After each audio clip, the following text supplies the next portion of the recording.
Inakuwaje tunasikia maneno wanayosema kwa lugha yetu wenyewe?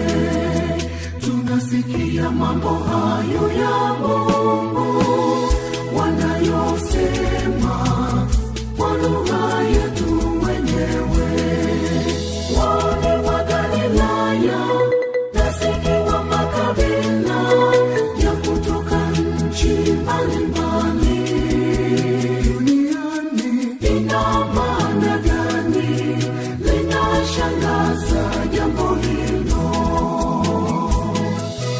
Wale wa Galilaya nasikia wa makabila ya kutoka nchi mbalimbali duniani. Ina maana gani?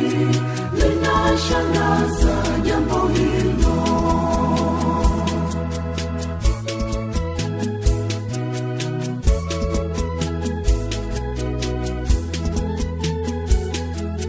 Siku ile ya Pentekoste ilipofika, mitume nao waamini